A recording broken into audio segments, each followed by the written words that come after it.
नमस्कार नमस्कार नमस्कार। तो पिछली वीडियो में हमने देखा था कि हमारी जो मार्किंग स्कीम है, सिलेबस है, क्या कैसे है, वो सब समझ लिया था। नहीं देखी तो देख लो जाके, ठीक है, प्लेलिस्ट में मिल जाएगी। ऐसे ही इंग्लिश सिलेबस का, इंग्लिश का भी चेंज हुआ है, तो अगर आप लोग उसका चाहते हैं तो हम उसके ऊपर भी वीडियो बना देंगे, वो भी बता देंगे क्या चेंज हुआ है, कैसे हुआ है।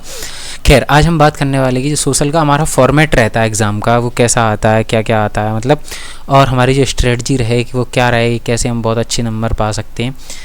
तो अभी मैं आपको बताने वाला हूँ यहाँ पे। जैसे मान लो कि हमारा जो एग्ज़ाम रहता है, एग्ज़ाम में 30 नंबर के वन नंबर के आते हैं, ठीक है। कैसे? यानी कि 6 रहते हैं हमारे टिक दी करेक्ट, है ना, ऑप्शन वाले है ना, जिसमें हमें क्या करना होता है, 4 ऑप्शन रहते हैं और उसमें से एक को हमें चुनना होता है। ऐसे 6 नंबर के आते हैं। तो यहाँ पर हम देख सकते हैं, ये देखो, थोड़ा सा इसको नीचे करते हैं। हाँ, देखो ये लिखा है प्रश्न क्रमांक जो 1 होगा उसमें सही विकल्प आएंगे 6। फिर ऐसे ही दूसरे नंबर पे आएगा आपका 6 खालिस्तान फिल इन द ब्लैंक्स आएंगे। अब फिल इन द ब्लैंक्स भाई साहब आप लोग ऑप्शन नहीं आएगा, ये भूल जाओ, ठीक है। ऑप्शन नहीं रहेंगे उसमें। जैसे फिल इन द ब्लैंक्स हैं तो आपको खुद से दिमाग लगाना पड़ेगा, यानी कि आपको बुक को बहुत अच्छे से पढ़ना पड़ेगा। जो फिल इन द ब्लैंक्स आएंगे 6, तो वहाँ पे आपको थोड़ा दिमाग लगाना पड़ेगा, बिल्कुल ध्यान से पढ़नी होगी सारी चीज़ें। इसीलिए मैं कह रहा हूँ आप लोग जो किताब पढ़ रहे हो, नोट्स पढ़ रहे हो, जहाँ से भी पढ़ रहे हो, तो हर चीज़ को बड़े ध्यान से पढ़िएगा, ठीक है। तो 6 नंबर के आएंगे हमारे ब्लैंक्स, यानी कि खालिस्तान। फिर हमारे आएंगे देखो सत्य असत्य, ट्रू फॉल्स। 6 नंबर के हमारे आ जाते हैं ट्रू फॉल्स, सत्य असत्य, ठीक है, यानी कि देखो 18। फिर 6 नंबर के आते हैं हमारी सही जोड़ी, 6 जोड़ियाँ आएंगी। अब देखो जोड़ियों में क्या होता है, मैचिंग में इधर तो 6 ही ऑप्शन है, 4 5 6, लेकिन दूसरी साइड 6 से ज़्यादा यानी कि 10 तक हो सकते हैं, ठीक है। तो उसमें से हमें सही चुनना होगा। और दूसरी चीज़, आप लोग मैचिंग कैसे मिलाते हैं मुझे नहीं पता, लेकिन ध्यान रखिए एग्ज़ाम में जब अपन सॉल्व करेंगे तो क्या करना है, जैसे हमने मान लो यहाँ 6 दिए हैं जिसमें से हम 3 लिख ले रहे हैं, ठीक है, 1 2 3 लिख लिए हमने। अब यहाँ मान लो कुछ है, मान लो ए है, बी है, ये मतलब नाम है, कुछ भी आ सकता है एग्ज़ाम में, ठीक है। अब उसके सामने जैसे ए का ऑप्शन हमें मान लो यहाँ मिल रहा है, ठीक है, तो ऐसे तीर नहीं लगाना, उसके जस्ट सामने हमें उसका ए का जो आंसर है स्मॉल ए, बी का जो आंसर है उसके सामने स्मॉल बी, सी का स्मॉल सी, तो ऐसे उसका सही आंसर उसके सामने लिखना है, ऐसे तीर नहीं लगाना, ठीक है, ये याद रखिएगा। खैर, मैचिंग के बाद यहाँ देखिए 6 नंबर के हमारे हैं एक वाक्य में उत्तर, यानी कि 1 वर्ड, ठीक है। तो 6 नंबर के हमारे 1 वर्ड आते हैं, 6 नंबर के 1 वर्ड। ऐसे करके हमारा 30 नंबर का तो ये हो गया, ठीक है, बात समझ में आ गई। 6 क्वेश्चन नंबर 5 तक ऐसे ही आते हैं। अब क्वेश्चन नंबर 6 से 17 तक, ये देखो ये लिखा है क्वेश्चन नंबर 6 से 17 तक कुल 12 क्वेश्चन होंगे। अब देखो 6 से लेके क्वेश्चन नंबर 6 से लेके 17 तक, क्वेश्चन नंबर 17 तक सारे 2-2 नंबर के क्वेश्चन आएंगे, ठीक है, 2 नंबर के क्वेश्चन होंगे सारे, ठीक है। कितने क्वेश्चन है ऐसे? 12 क्वेश्चन, यानी कि 2 नंबर के क्वेश्चन की बहुत भरमार है। फिर यहाँ देखेंगे हम क्वेश्चन नंबर 18 से 20 तक, यानी कि केवल 3 क्वेश्चन, 18 19 और 20, 18 19 और 20, ये 3 क्वेश्चन हैं और ये तीनों 3-3 नंबर, यानी कि 9 नंबर के ये हो गए। और यहाँ पर ये 24 नंबर के, क्योंकि 12 क्वेश्चन है 2-2 नंबर के, 24 9 33 और 30 नंबर की ओटी। खैर ठीक है, फिर यहाँ देखते हैं 21 से 23 तक कुल 3 प्रश्न, फिर 3 प्रश्न है और ये कितने के? 4-4 नंबर के, यानी कि यहाँ हम देखेंगे तो 21 22 और 23, ये 4 नंबर के होंगे, ये भी कितने? 3 क्वेश्चन होंगे, यानी कि 12 नंबर के ये। और इस तरीके से हमारा टोटल हो जाएंगे 75 नंबर, ठीक है। कैसे जोड़ते हैं देखो, यानी कि हमने 30 नंबर का तो ऑब्जेक्टिव टाइप, 1 वर्ड, जोड़ी, ये सब किया, ठीक है। 24 नंबर का हमने 2-2 नंबर के क्वेश्चन किए, 9 नंबर के हमने 3-3 नंबर के क्वेश्चन किए और 12 नंबर के 4-4 के।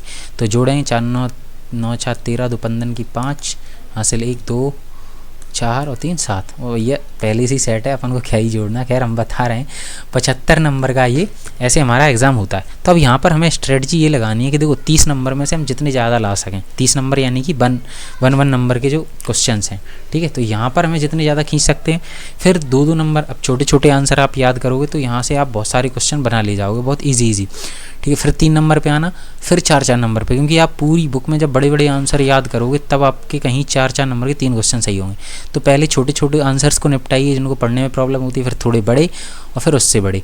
और अब देखो मैं अपनी स्ट्रेटजी की बात करूं कि मैं मतलब कैसे करवाता हूं, देखो मैं बताता हूं आपको। ये कुछ स्टूडेंट्स के मैंने रिजल्ट लगाए हैं, कुछ उनकी पर्सनल इन्फॉर्मेशन छिपा दी है ताकि उन्हें कुछ प्रॉब्लम ना हो। तो यहाँ पर देख सकते हैं इनके सोशल साइंस में 89 नंबर हैं, आप भी बहुत अच्छे नंबर ला सकते हैं। यहाँ पर देखो ये पूनम कुशबा हैं, इनके 91 हैं सोशल साइंस में। यहाँ पर उन्हें केवल 22 मिले, अगर यहाँ पर 24-25 मिल जाते तो यहाँ पर 93-4 तक ऐसा देखने को मिल सकता था। खैर कोई बात नहीं, ये नंदनी है और इनके 93 हैं, 68 नंबर आए थे सोशल में। ये हमसे ही साथ में पढ़े थे बच्चे, तो बहुत अच्छा किया बहनों ने।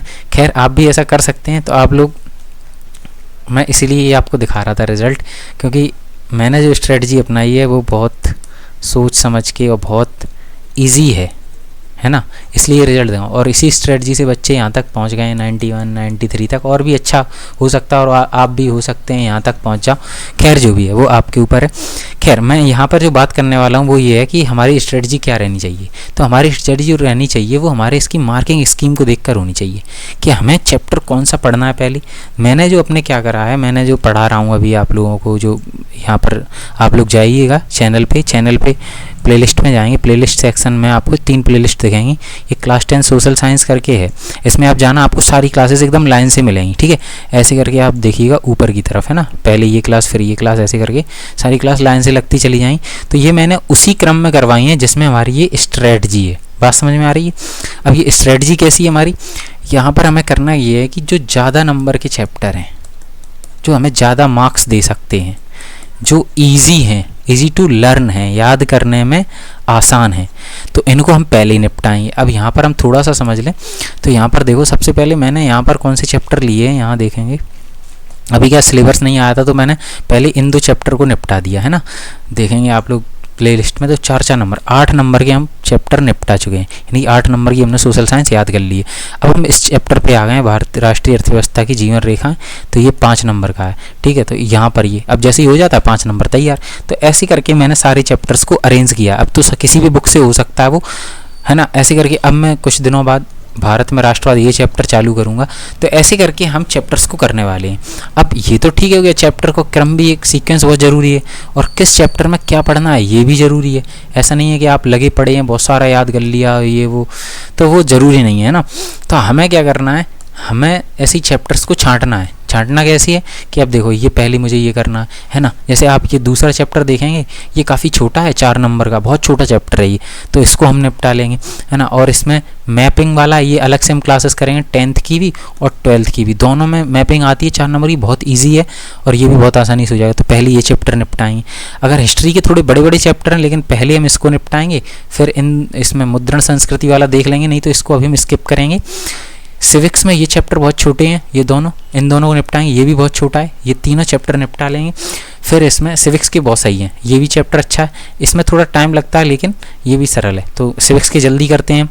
ठीक है, फिर ऐसे ये डेवलपमेंट वाला, तो ऐसे ये 2-2 नंबर के भी चैप्टर है ना, ये भी बहुत छोटे छोटे हैं, एक क्लास में निपट जाते हैं, बढ़िया से याद कर लो। तो ऐसे करके मैंने इनको सीक्वेंस वाइज पढ़ाता हूँ। ठीक है, तो आप लोग भी क्या करें, कुछ नहीं, इसी सीक्वेंस को फॉलो करें। जैसे मैं करवा रहा हूँ क्लासेस को प्लेलिस्ट में, वैसे आप देखते जाइए, नोट्स बनाते जाइए। अब करना ये है, मेन चीज़ अपनी कहाँ है ये, तो आपको सबसे पहले क्या करना है, इन जो मैं क्लास करवा रहा हूँ उनको ठीक से देखना सुनना है। ठीक है, देखना है, सुनना है हर चीज़ को, है ना, और समझना है, क्योंकि ये बहुत ज़रूरी है। जब आप ये नहीं कर पाएंगे तो फिर दिक्कत आएगी। फिर उसके बाद क्या करना है, आपको क्वेश्चन आंसर लिखने हैं, यानी कि नोट्स बनाना है। नोट्स बनाना है, उसके बाद आपको क्या करना है, डेली 2 आंसर्स मैं देता हूँ, जो मतलब मैंने एक ग्रुप बना रखा है, उसमें क्या करता हूँ मैं 2 क्वेश्चंस देता हूँ।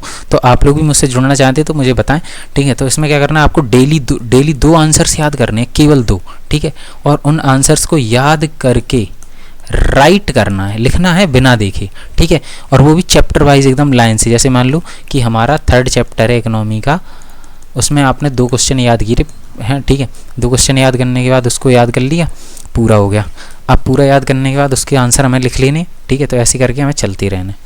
और इसमें और मैं आपको क्या बताऊँ, हाँ ठीक है, बस इतना ही। और आप बता देना कुछ, मेरे हिसाब से तो हो गया।